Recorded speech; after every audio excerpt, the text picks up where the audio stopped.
मोदी जी इस मंच से आपको एक बात बोल रहे हैं कि ममता का क्षमता 2026 में बंगाल आपको दिखाएगा। नमस्कार, आप देख रहे हैं द बंगाल फाइल्स। 2026 का पश्चिम बंगाल चुनाव ये सिर्फ एक चुनाव नहीं है, ये सीधी टक्कर है। एक तरफ सत्ता में बैठी ममता बनर्जी और दूसरी तरफ पूरी ताकत के साथ उतरी बीजेपी। 2011 में जब ममता बनर्जी ने लेफ्ट के 34 साल के किले को गिराया था, तब भी लड़ाई आसान नहीं थी। 2021 में भी बीजेपी ने पूरा जोर लगाया, लेकिन दीदी बच गई। लेकिन इस बार कहानी अलग है। 2026 का चुनाव ममता बनर्जी के लिए अब तक का सबसे मुश्किल चुनाव बनता जा रहा है। इस मोर्चे पर घिरी हुई है ममता बनर्जी, सड़क से लेकर सुप्रीम कोर्ट तक और प्रशासन से लेकर चुनाव आयोग तक। सबसे बड़ा झटका आया एसआईआर यानी विशेष गहन पुनरीक्षण से। चुनाव आयोग ने ऐसा कदम उठाया जिसने पूरे बंगाल की राजनीति हिला दी।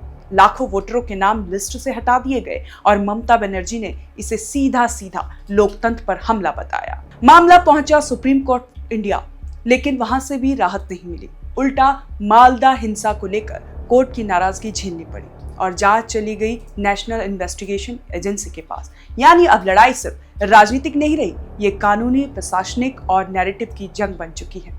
इधर चुनाव आयोग ने पूरा सरकारी ढांचा ही बदल डाला। अफसरों के ट्रांसफर, नई नियुक्तियां और सख्त निगरानी। मतलब साफ है, इस बार चुनाव पर पूरा कंट्रोल चुनाव आयोग के हाथ में है और ममता बनर्जी का सिस्टम कमजोर पड़ता दिख रहा है। और इसी बीच बीजेपी ने अपने सबसे बड़े हथियार को मैदान में उतार दिया है, शुवेंदु अधिकारी।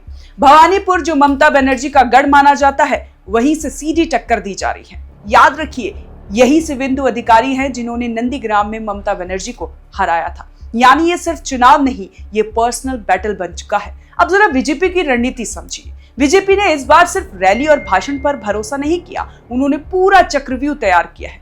पहला क्या था? एसआईआर का मुद्दा, जहां ममता बनर्जी को लगातार डिफेंसिव होना पड़ रहा है। दूसरा है प्रशासनिक नियंत्रण, जहां चुनाव आयोग के फैसलों ने टीएमसी की पकड़ ढीली कर दी है। तीसरा कानून और जांच एजेंसियां, जहां एनआईए जैसी एजेंसियां एक्टिव हो गई हैं। और चौथा सीधी राजनीतिक टक्कर, जहां बीजेपी के नेता मैदान में ममता बनर्जी को चुनौती दे रहे हैं।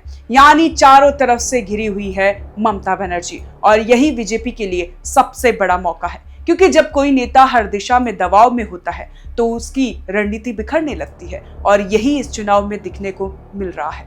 ममता बनर्जी लगातार आरोप लगा रही है कि एसआईआर के नाम पर खास समुदाय को निशाना बनाया गया, महत्वा, राजवंशी और अल्पसंख्यक वोटर्स। लेकिन बीजेपी इस नैरेटिव को पलटने में लगी है। बीजेपी कह रही है ये सफाई अभियान है, फर्जी वोट हटाने की प्रक्रिया है और यही असली लोकतंत्र है। यानी दोनों तरफ से नैरेटिव की जंग चरम पर है। लेकिन असली सवाल यह है, क्या ममता बनर्जी इस चक्रव्यूह को तोड़ पाएगी या फिर बीजेपी का यह दबाव उनकी राजनीति को पहली बार कमजोर कर देगा? क्योंकि हालात साफ इशारा कर रहे हैं, ममता बनर्जी को हर मोर्चे पर जवाब देना पड़ रहा है, रैली में, कोर्ट में और मीडिया के सामने। और दूसरी तरफ बीजेपी सिर्फ हमला कर रही है।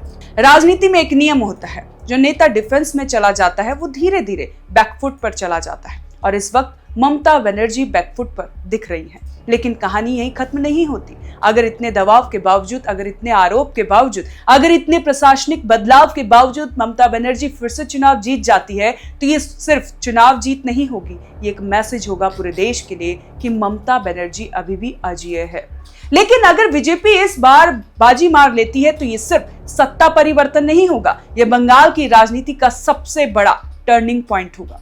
तो सवाल अब सिर्फ इतना है, क्या दीदी चक्रव्यूह तोड़ेगी या बीजेपी इस बार खेल खत्म कर देगी? क्योंकि 2026 का ये चुनाव सिर्फ सीटों का नहीं, साख का चुनाव है और शायद ममता बनर्जी के लिए पूरे राजनीतिक करियर का सबसे बड़ा इम्तिहान भी है। अगर आप भी इस बात से सहमत हैं तो कमेंट कर जरूर बताएं और देखते रहे ONOG न्यूज।